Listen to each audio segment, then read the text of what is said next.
Hmm. So, for the first time in a long time, I actually attended a church service this past Sunday. Now, the head pastor was out. Unfortunately, the head pastor had some medical issues going on. And even though I never met him before, personally, I do hope all goes well for him, and he can return back to regular form for me.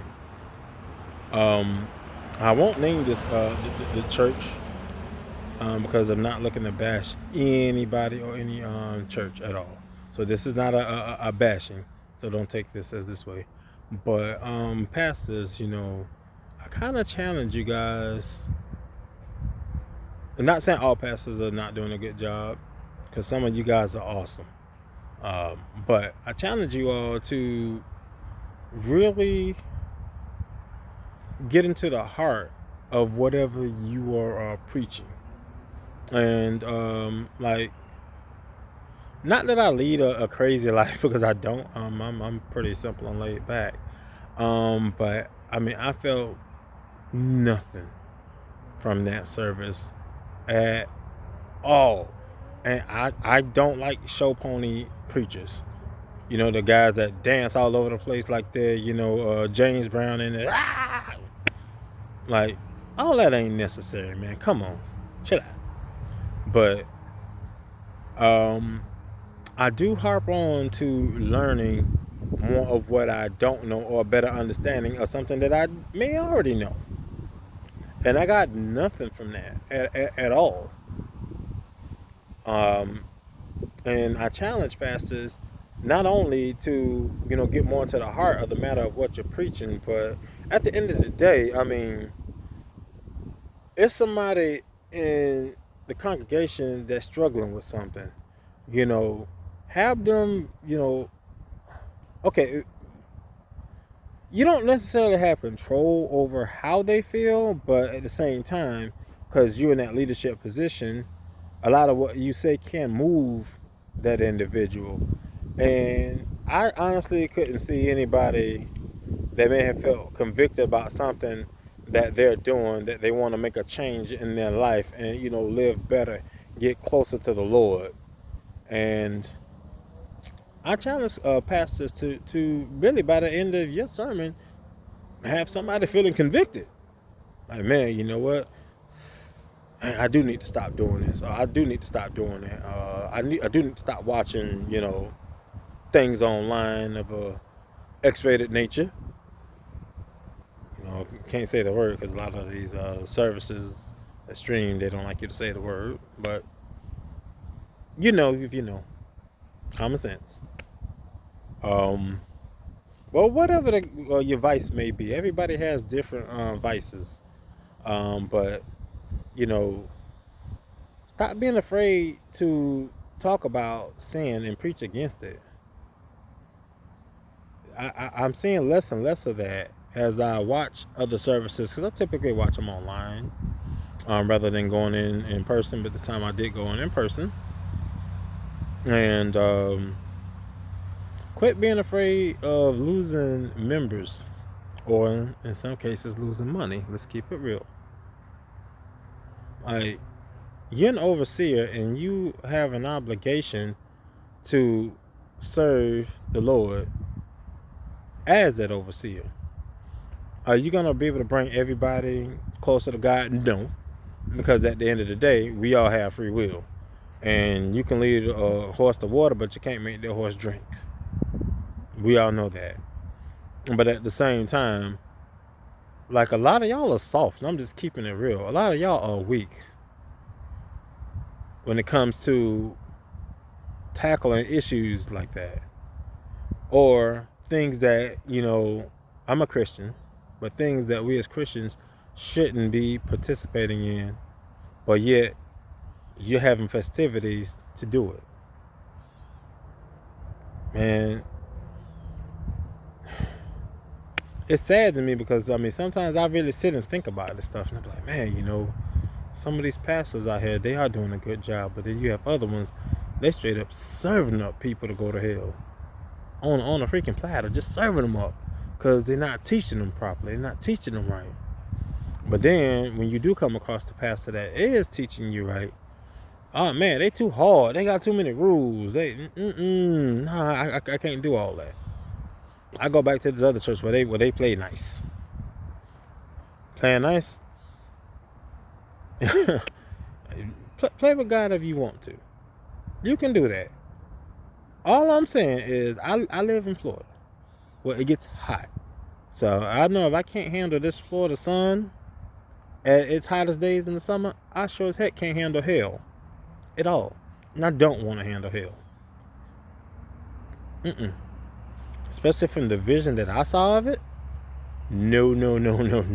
I don't want no parts of that. Now, I'm not going to pretend that I live my life perfect every day. Because I don't. Prime example. I go somewhere yesterday and I'm a little comedic, so I can clown a bit. And within 5 seconds, I say maybe within 10 seconds, mentally in my head, as I walk into this place where I was, I done already roasted 5 people in my mind, just like boom, boom, boom, boom, boom, roasting them. That's judgmental when you boil it down. So I'm putting myself out there just to show something as simple as that.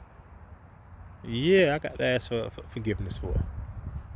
Even though, it was, in my eyes, it was just me clowning.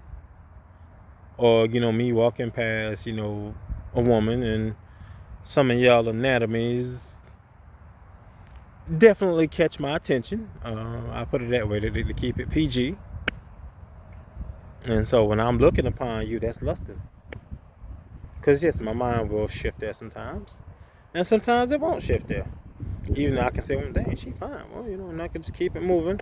Or I can see a woman and be like, oh, Lordy, goodness. And I got a little this stuff playing in my head. And I thought, all right, you know what I'm saying? Focus, Sam. Get back to what you're supposed to be doing. Quit looking at that lady. So I have my moments. So I'm not going to act like I don't have my moments. Because I do. So, yeah, I'm asking for God's forgiveness on a daily. Because at some point in time, I do mess up. Now, I'm not, trying to compare myself to everybody out there. Or whatever, saying that my sin is greater than yours or lesser than yours. Sin is saying that's the point of it. But it does need to, be tackled, I feel, in a more heavier light. Like, for instance, don't nobody really talk about the book of Revelations no more. Like, they avoid that book like the plague, man. Now, I can understand if you're not trying to scare the daylights out of people. Like, when I first read the book of Revelation, man, I couldn't sleep that night. I couldn't sleep that night. That thing had me shook. I'm not even gonna lie. I forget how old I was, but it had me straight shook. And just keeping it real, sometimes we as people do need to be shook. We do need that fear of hell, that fear of the wrath. Like, when Jesus returned, like, okay, y'all used to this blonde hair, brown hair, whatever hair color, with the silky hair, whatever, which that ain't the real Jesus, this blue-eyed individual, whatever. Y'all used to saying that. Y'all really need to read about this man's temperament when he was on earth. Dude would clap back on you. Dude went up in a church and flipped the table when he saw that there was gambling in the church. That's Jesus. The booming voice. He wasn't no soft-spoken, meek dude. No, he was with it. I'm not trying to make him seem like he was like no thug or nothing like that. So quit taking it that way for any of y'all when I say he was with it. But he wasn't going to be one that was just going to let you sit there and talk your stuff and he wasn't going to clap back. Because he would.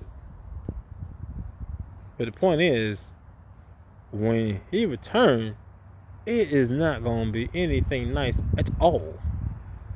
And if you around here, not of God, living of God, and you got that mark of the beast, more power to you.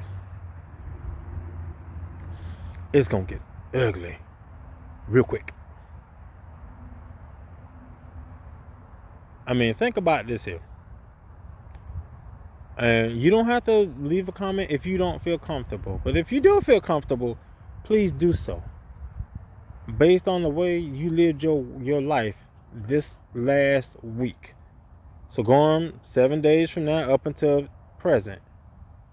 If you were to die at this very moment, just fall dead, would you get into heaven, in your opinion? I mean, God is really the ultimate decider on that. But you know deep in your heart of hearts if this question that I'm posing right now, if you will go up or down. So let that sit in your heart and in your head for those that do need to change, that want to change. If you want to change, start now. Don't say, I'm going out, for this last whatever. Because some of y'all don't make it back from that last whatever. If it's on your heart to make a change, just change now. Is that change going to be a smooth transition always? No. When I started making changes, it sure was no smooth transition, man. I had setbacks. And a lot of us, the most of the people that's trying to change, most people are going to have setbacks. God know that. That's why he give us chances, man. That's why he give us grace. Because he know we ain't perfect and we going to have them setbacks. You trying to break away from, let's say smoking. And maybe you did good for like 3 weeks. And then if something happened, whatever, or you just had the craving and you went back to it. But you felt bad as you sat there and did it and you just, put it out. Or taking a drink. Or maybe it's a woman that, you shouldn't be with. Oh, man. Make your life hell. And, you done been away from it, but then you kind of let them creep back in the door for a little bit. And then you feel convicted like, man, what am I doing? I was doing so well. See, that's a good thing that you feel that. They go to let you know you're stronger than you are. Well, than you think you are, I should say. You're strong. So, take that conviction and build off of it. And put yourself in life where you want to be. Grow. You ain't ever too old to grow. I don't care if you're 5, 15, 25, 55, whatever. If you recognize that, you have a shortcoming somewhere and you want to grow. And don't let nobody tear your growth down. And sometimes as you're growing, people that you used to, deal with or whatever, they see that you're not on it no more. They're going to try to tear you down. They're going to, oh, man, you think you're all that now. Oh, here come Mr. or Miss Uppity, whatever. They're going to say. But people going to say things. Let them talk. Oh, well. They'll live. But don't let nobody stop your growth. Most of all, don't you stop your growth. You are going to be your biggest ally, and at the same time, you can be your biggest opposition. So, grow. Don't tear yourself down. And if people that are around you really love and appreciate you, they will support you. Matter of fact, that's when you will start to see who really has your back versus who doesn't. Because of the people that will show support. One thing about it, even if you do something dead wrong, not saying that they're going to pamper you, but person still will show their support. They can be, man, you was messed up for that. You was dead wrong. You shouldn't have done that. But I still got your back. Not too many people going to give you that outside of a parent or somebody that's really special in your life. So those are the people you need to take with you on that journey if somebody's still going to be with you on that journey. Sometimes you may not have nobody to take on that journey. Sometimes you're going to have to do that journey by yourself. And that's fine as well. Because, dead weight is dead weight. And all it do is hold you down. And it makes you tired. Wears you out. But anyway, I just wanted to put that out there, for, my people out here, that are listening. Again, pastors that aren't, touching into the people's heart to, help them see better ways to live, better ways to get closer to God, helping to educate people. Let's do better. And for the ones that are doing a great job, keep up the good work. Y'all have a good one.